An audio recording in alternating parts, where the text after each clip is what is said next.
You are listening to Grab Them by the Pod, a member of the ACE Podcast Network. And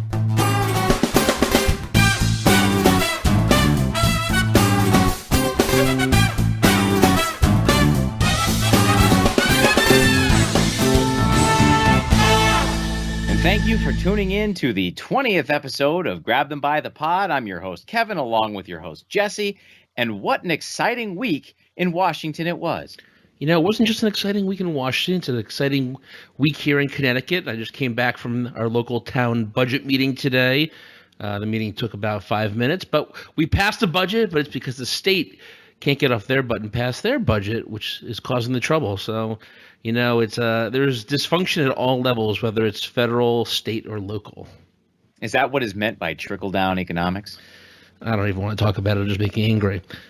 So let's talk about something else that'll make me angry instead. The Comey hearing. This is what we've been waiting for. I could say we've been waiting for it for the last week. We've probably been waiting for it from the moment that Trump fired James Comey from the head of the FBI.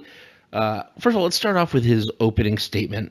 It was released the night before, and this thing reads like a thriller novel. He documents everything piece by piece on all of the bizarre things that Trump did to him. Comey says that Trump wasn't personally under investigation, both in this and during the hearing. But he did point out that he didn't want to say that publicly because then you have to make a proclamation that it's changed, which led me to believe that it could realistically change sometime in the future, which is funny that the Republicans are looking at this and saying, like, oh, it's a good thing he's not under investigation. But I wanted to add for now at the end of that.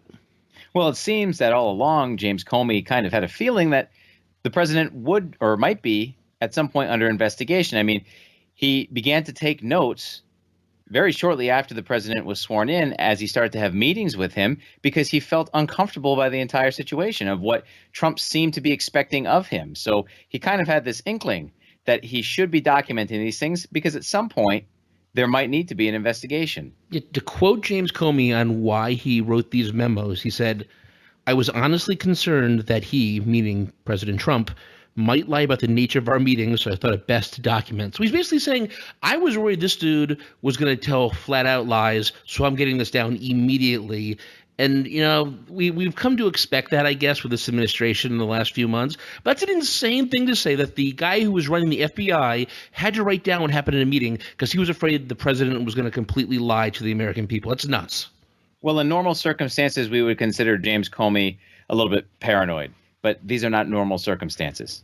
They say you're not paranoid if they really are out to get you, which in this case, I think they're really out to get him. He also said when it came to Trump saying that Comey lied, those were lies, plain and simple, that the FBI was in disarray, that no one liked him. Because remember, I think it was Sarah Huckabee Sanders put out there that she's gotten lots and lots of emails from people at the FBI glad this happened. He's saying that's BS. And I think that's something we all agree with because anybody who has worked at the FBI has pretty much said what Comey said. They all like him there, and they couldn't believe he was leaving. Right. James Comey, aside from, and you put aside your issues, your partisan issues, if you're a Democrat and you think that he, hurt Hillary's chances of winning the election, or now if you're a Republican and you feel like he's going after Trump unfairly, either way, if you look at Comey's track record and his history of employment in the Federal Bureau of Investigation, he's been pretty much a straight shooter. He's served multiple presidents from both parties. Who are we really going to believe? Yeah, and I know people who may be fans of Trump or maybe lean a little more right, be saying, you guys said you're unbiased, you guys said you're down the middle, but you're just crapping all over the president. Well, again, you said Comey is known as being a straight shooter. Trump, I'm not we always say this, we're not against him just because of who he is or what party he is. We're against him because of the things he says. He has a reputation within the presidency of saying some really crazy things, some things that aren't necessarily true, some things that are just flat out lies. So there is a reason why we automatically go against him in cases like this. I mean, it's the boy who cried wolf. After a certain amount of time and a certain amount of lies coming out of the White House, you just, for better or worse, automatically assume that he may not be telling the truth at all. Well, and the purpose of, or certainly one of the reasons for this podcast, is to hold our leaders accountable. We don't want to let some of these things slip by in the night and have people forget or not really have paid attention to what the president has said, because words do matter, right? And the intent behind his words matter. And we just want to hold him accountable for what he says and for the actions that he does. That's why we point these things out. And while people like us, I'll take the blame. People like us are freaking out over things like this. There is so much going on that's just not getting the attention it deserves. And I don't know if it's just them kind of trying to make a smoke screen so that the other stuff can just go, like you said, go on under the night when no one's paying attention. I hope not, though. We can talk about this in the coming weeks. But like something like healthcare, the Senate's not planning really on having a hearing on that, even though they're writing the bill right now. That's ridiculous. But we're too busy screaming about Comey right now to really care about that. And those things add up, and those are the things that eventually matter.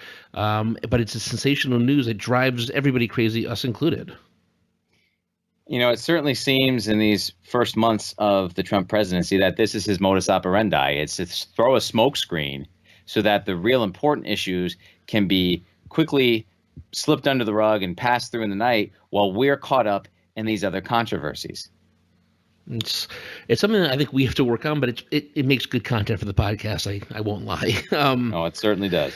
So we know Trump is obsessed with the leakers. We've said it before, and we'll say it again, that the way Trump looks at things, if somebody finds out their significant other is cheating on them by looking at their phone, he's too busy yelling at the person for looking at the phone and not for the act of cheating.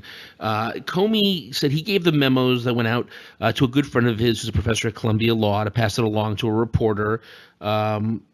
Trump immediately thinks this is, it's an illegal act. He's a leaker. But I think most experts are really saying that what he did was legal. Trump waived executive privilege by tweeting about these conversations. It's his biggest problem, that he can't keep his mouth shut. He keeps talking about things. And also executive privilege, it's a little vague, and it's not like attorney-client privilege. It kind of has to be used proactively, not passively. So you would have to say, you can't talk about that. It's executive privilege. You can't just after the fact go, he shouldn't have said that. It's executive privilege. Right. Executive privilege is the power of a president and other members of the executive branch to be able to refuse requests for information if disclosing that information would disrupt the functions of the executive branch. So this does include answering questions and cooperating with investigations and subpoenas. However, it's not something that's mentioned in the Constitution. Right? The Supreme Court has ruled from time to time that certain communications are protected under executive privilege, but it's not something that's concrete in the Constitution. So as you said, Jess, it is vague. And if the president's going to be blabbing away via social media, then he's waiving his right to hide behind it later on. You hear a lot of people say, well, it isn't executive privilege or isn't against the law to talk about this, but historically we haven't said this, or there's an unwritten rule. I understand where they're coming from when they say things like that, but historically presidents haven't been contacting citizens like Trump does through Twitter. So to a certain degree, you have to throw the unwritten rule book out the window and just look at the things that are actually down in black and white. Oh, Constitution, please say Constitution. So where does Comey fall down on loyalty? That's what we all know, that Comey said that Trump demanded loyalty. In his written statement, he went really into this. It was really kind of funny that Trump said that he demands basically loyalty, and that Comey told him that he'll get honesty from him. And that's what Trump said back. What Trump sent back was, yeah, that's what I want, honest loyalty. He hears what he wants to hear. What does that even mean? Honest loyalty. It's kind of funny because I understand how Comey was feeling. He basically said that he didn't really go in to correct him any further because he just wanted to get the hell out of the room. So he's like, yeah, sure, that sounds good, fine, and just got the heck out of there because there's an awkward. You go to dinner with Trump, expect there's going to be a bunch of people there. It's just the two of you. Trump says something crazy, and they just stare at each other for like 30 seconds. We already know that he didn't want to be left alone with him. So the fact that he was able to tell him to be honest instead of loyal, I'll credit him for that, because you got to think on the fly when you don't want to upset the president, but also don't want to agree with some of his crazy things. Or if you don't want him to hug you again. I can't imagine wanting to be hugged by the president. Now, I saw this the other day. This is a total tangent, but when it comes, you brought up hugging. I saw that President Trump crashed somebody's wedding the other day. Now, it was being held at Mar-a-Lago.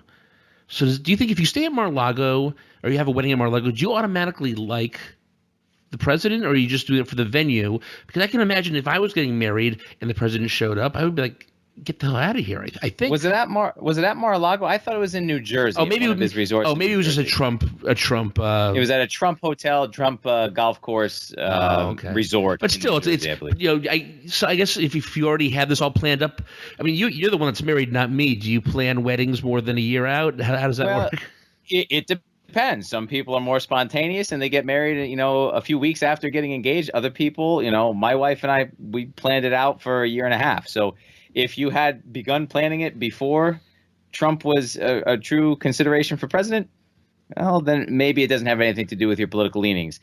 Certainly, if it's been planned anytime in the last 6 months or so, I would say that a lot of people, might have canceled their plans. I talk a big game. If I saw Trump walking, I'd probably go, "Oh, Mr. President, I have a podcast." Get it out there. Would you want to come on? So I love because Trump has said over and over again, or he hasn't said, he's implied that he has some kind of recording of Comey, and that he would leak. The president was very clear. Yeah. And by the way, it's funny that he's threatening to leak these things when he's pissed off at leakers. But I loved Comey's response. He said, "Oh Lordy, I hope there are tapes." And we're going to talk about Trump's thoughts on these tapes in a few. But yeah, Comey does not sound nervous at all about having these tapes, if they exist, leaked. No, and it just, again, speaks to who are you going to believe? If you look at the character of these two gentlemen, you have one that's a straight shooter who does not seem to be frazzled by this at all. And then you have the president of the United States who can't keep a story straight to save his life. No. So the question we've been asking since this broke a couple weeks ago was, did the president obstruct justice? Senator Jim Risch, he's a Republican, did ask, some of these guys were kind of leading Comey to the answer they wanted, did ask if Trump directed, quote unquote, directed Comey to drop the Flynn investigation. And Comey said, no, not in those words.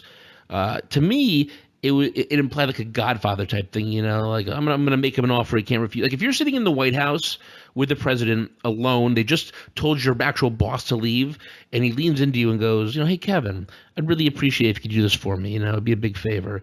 I think that's him saying he wants me to do it, even if he's really just asking me. But again, Trump and a lot of Republicans are saying, you know what? He said he didn't. He asked. He didn't command anything. He's innocent.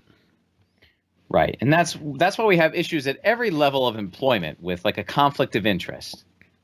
If you have somebody who's in a position of power, you cannot wield that power over a subordinate with the expectation that they do it to please you because you are their boss and you will hold that against them or you will terminate their employment later on. I mean, it exists at every level of employment and every job that there is.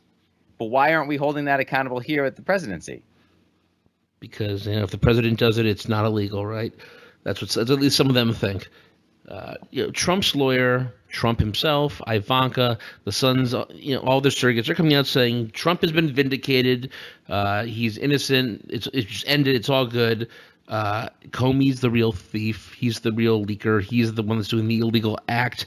They're really trying to make him into the villain, and it's not really working, at least from what I've seen. I mean, Comey, whether you're pissed off about this or you're pissed off about what he leaked or what he put out there for the Hillary memo, I mean, he's doing what he thinks is right. You may not like it, but I get no indication out of him that he's doing things for a selfish reason or things that might be illegal.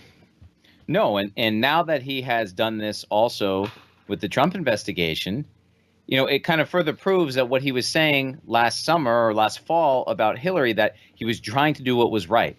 It may not have been politically popular, but he was trying to do what was right. Well, now it's kind of like, doing it for one, doing it for the other. And you're starting to see that he really is just trying to stand behind the law.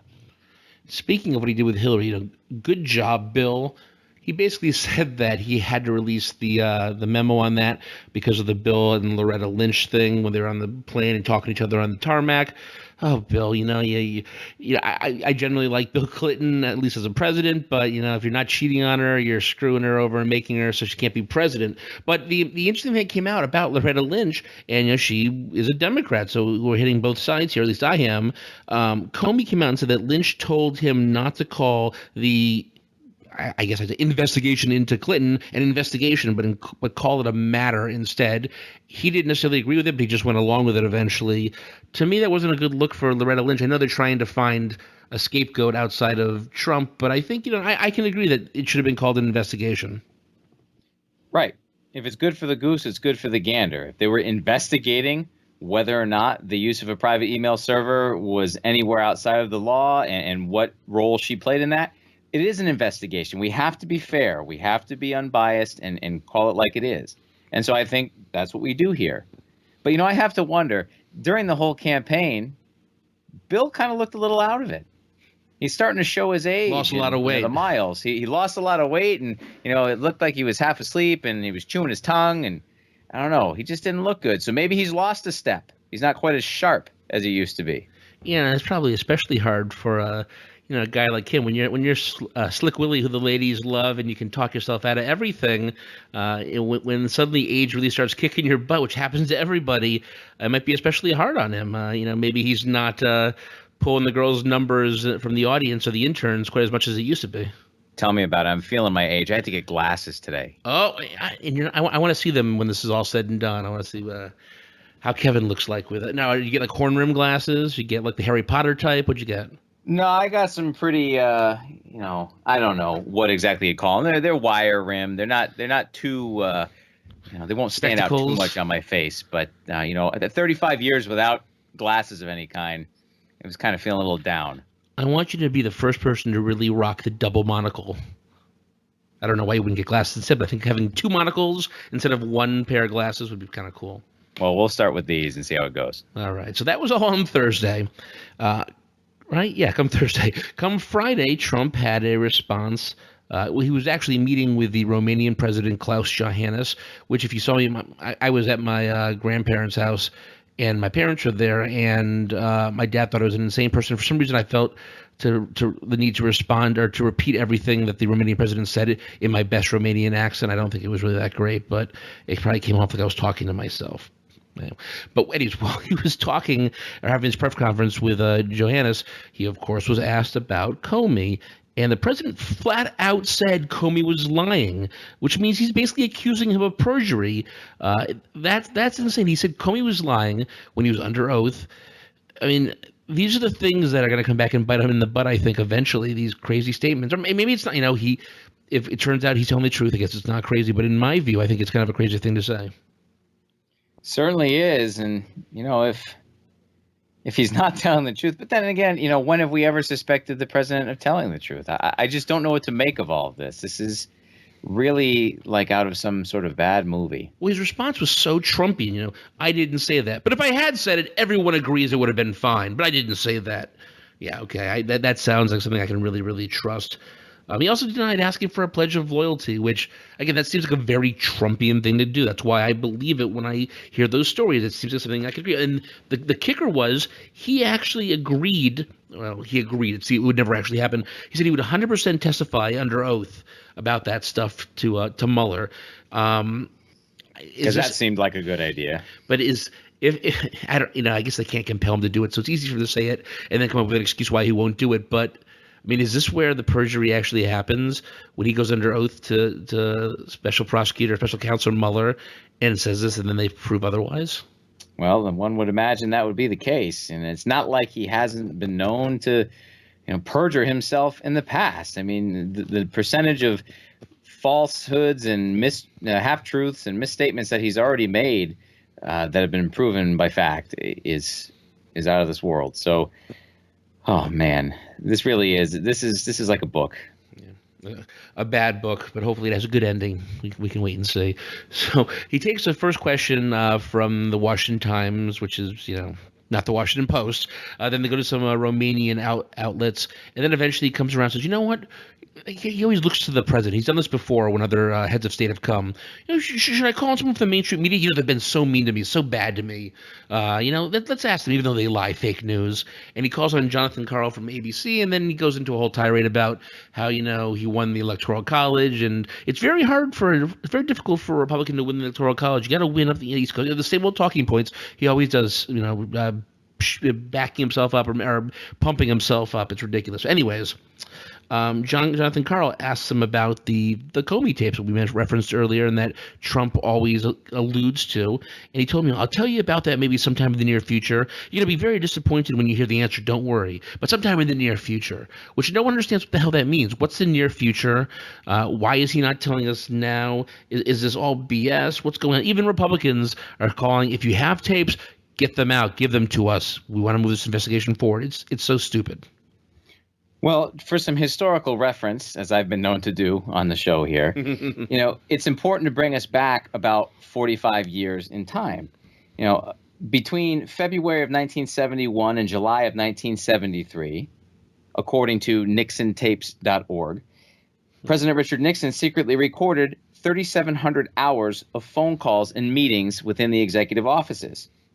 And of course, most famously, there was one tape from June 20th, 1972, in which a conversation between President Nixon and H.R. Haldeman had 18 and a half minutes missing with no explanation. We've been down this road before. Let's pay attention and make sure that these things don't happen again. And I have no doubt, just like Nixon, that Trump has an enemies list somewhere where he's just crossing the names off as he tries to take them down, or more likely just adding more and more on every day. Well, we got to be careful because the more critical we get, the closer we come to being on that list. Yeah, that's the problem. That if we get the fame and success we want, we also have to deal with his nonsense. So maybe somewhere in the middle is really where we should land. And then Trump on Sunday tweeted out more crazy stuff that he believes James Comey's leaks will be far more prevalent than anyone ever thought possible. Totally illegal? Question mark. Totally illegal? Not totally illegal. Totally illegal. Very cowardly. That's what he always does. He adds the question mark in there, saying, "I didn't say it was illegal. I'm just asking the question to my Twitter followers." Even though he's the commander in chief and the head of the free world and could ask the Justice Department, his own lawyer, if this is legal or not. It's so stupid. Again, I keep saying it's stupid, but it's just stupid. When you start to wonder who really is believing him. According to a Washington Post ABC News poll this past week, 72% of people trust Trump less than or not at all when it comes to the Russia investigation. So who is still believing what he's selling? Well, his disapproval rating as of today or yesterday is at 60%, which you could say, wow, there's 40 people who still approve of him. I guess, maybe they have no belief on or no thought on him or maybe whatever. But 60% people disapproving him is way higher than any modern president. It's really kind of insane when you think about it. But that's just fake news, right? Right. The insane story that comes out of all, just when you think it can't get any more crazier, it does. Yesterday, it leaked out that Trump might be considering firing Mueller. He wants to fire the dude who Congress put in charge of investigating Trump's ties to Russia. It's insane. This came out from his close friend, Chris Ruddy. I keep wanting to say he's not crazy enough to do this, but I think we know he probably is. Could you imagine Clinton trying to fire Kenneth Starr in the middle of that whole thing? Because this doesn't scream unethical or anything, but it's important to note, too, that Chris Ruddy, who's this close friend of Trump, is the CEO of Newsmax Media, and he's known to be a hardline conservative. So, how trustworthy is this information? I don't know. It seems to me if you are the president and CEO of a media organization, you're looking to make some news because it would benefit you. But we shall see what happens. It's also been reported that he's had a number of high-profile people and advisors telling him not to fire Mueller. Yeah, Newsmax is basically like another Breitbart. It's crazy. You have the people like Newt Gingrich, who, by the way, loved Mueller's appointment to begin with. People of that and Coulter, people of their ilk, saying to get rid of him. But yeah, people inside, like Paul Ryan, people inside his administration, like, don't be stupid, you moron, to pull a phrase from a movie. No, it would be a bad look. Anybody who has any kind of semblance of intelligence in that White House is like saying, don't do this because it will look very, very bad. And things are already looking bad for him, so you can't throw any more. It's only a matter of time before it's the straw that breaks the camel's back. And I guess his administration wants to get to that point a little later rather than sooner.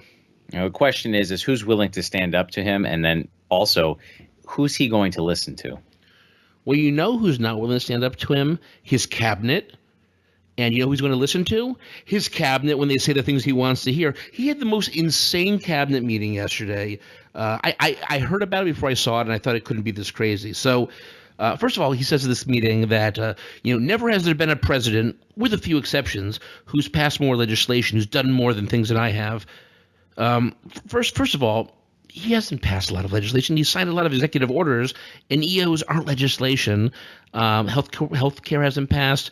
Tax reform is like a page long, so I haven't seen legislation on that. Also, as CNN points out, you can't never have done something and then give exceptions. It either never happened or it has happened. So you can't say never has there been a president with a few exceptions. You can say there have only been a few presidents. But at this point, I'm just being a baby, I guess, and trying to complain anything he says. But it's so easy.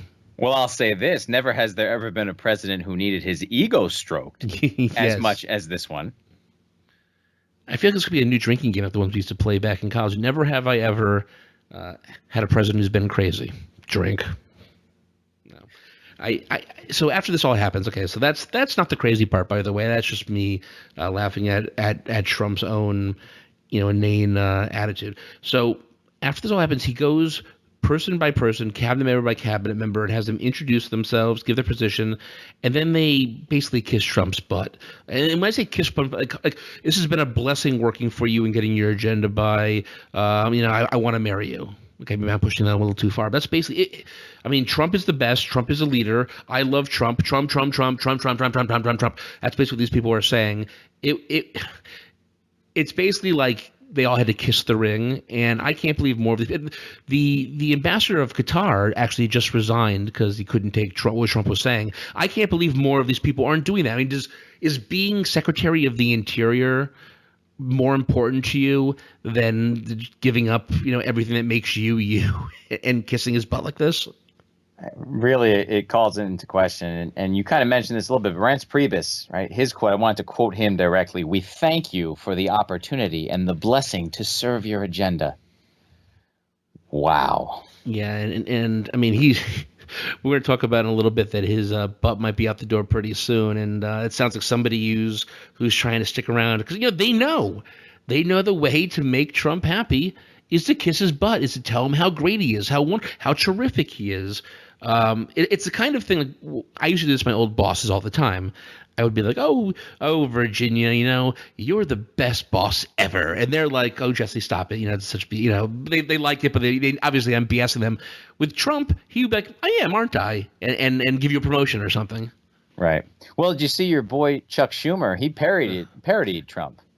Yes, I've never really been a huge fan of Schumer, but I'm warming. My icy heart is starting to melt. It was pretty funny. He and his staff. I was trying to see if I knew any of them, but I didn't. But I loved at the end of the parody how they didn't just end it; they actually cracked up at the end of it and then put it out. How can you not laugh? This is all laughable. If you didn't laugh, you'd cry. That's exactly the line I used at a speed dating event this weekend, and it did get me an email address. Although I think she actually may have a boyfriend. That's a whole other story, though. We'll talk about that. That's a Kevin and Jesse discussion, not a podcast discussion. So then that leads us to today. We had the Jeff Sessions hearing. I was going to write down notes on it, but honestly, it was kind of uneventful. I mean, he said the suggestion that he participated in any collusion was appalling and detestable and a lie. He also didn't recall a lot of things. He didn't say no to, I don't recall doing that. I don't recall that ever happening. And that's pretty much what happened in the hearing. The Democrats went at him. Sessions yelled at the Democrats for basically talking trash about him. And then some of the more conservative Republicans tried to kind of, help him out and throw him a bone. So I guess it's kind of a letdown. But this might be par for the course on a lot of these things going forward. You're not going to find out as much information as you may want to. Well, as you said, it was pretty uneventful. To me, what stood out is that he seemed, for as uneventful as it was, to kind of come out swinging in this very defensive stance, as most guilty/defensive people do. Yeah, I had actually a call at work, so I missed his whole opening statement. But it went on for a long time. He had a lot to say. I saw some of the clips afterwards. And the coach, he was just pissed. He was pissed at Senator Ron Wyden, who I know, I actually think is a pretty nice guy. But anybody who called him out, I mean, the fact that he plays stupid now in a lot of areas. Like, I wasn't involved in that. You're the head of the DOJ. You're the Attorney General. These aren't crazy things to be asking you, especially when all this stuff is coming out. But he plays on the fact that he was a member of the Senate for 20 years or whatever, and tries. I saw some of the comments he was throwing back at Kamala Harris, senator from California. It was crazy, and I wasn't necessarily a big fan of a presidential run from her because I like them to stick around a while, but I actually like her. I think she's got some chops.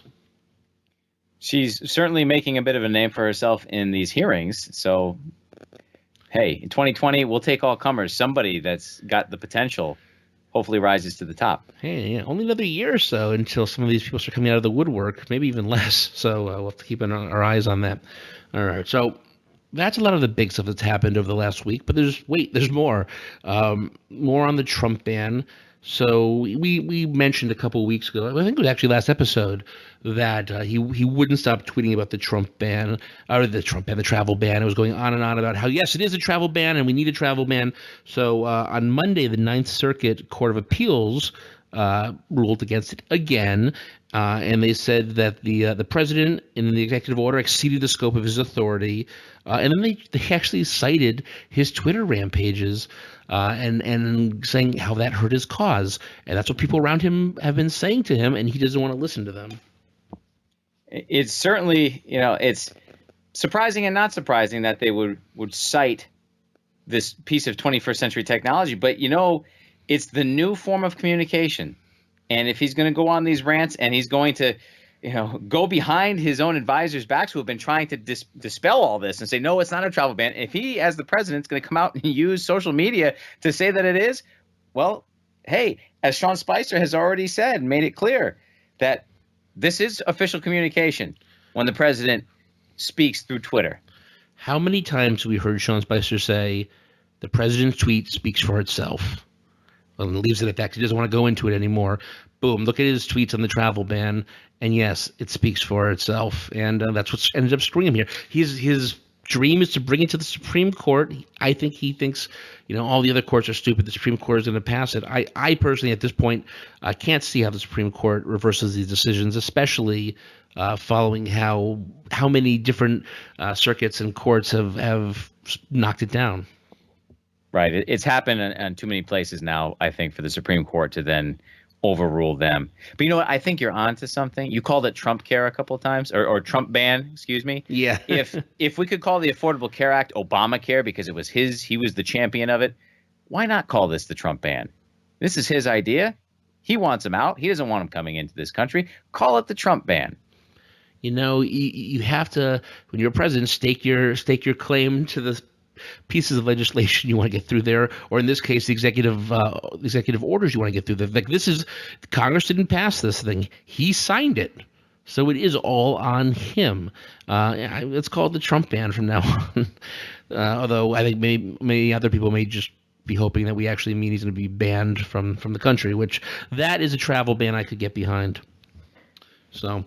A couple other things as we start to get to the end of the podcast. So Maryland and D.C. are actually suing the president right now. They filed a lawsuit in federal court on Monday claiming that Trump is violating the Constitution's foreign I can never get this out right, emoluments clause. It prohibits the president from accepting payments from foreign governments without the consent of Congress.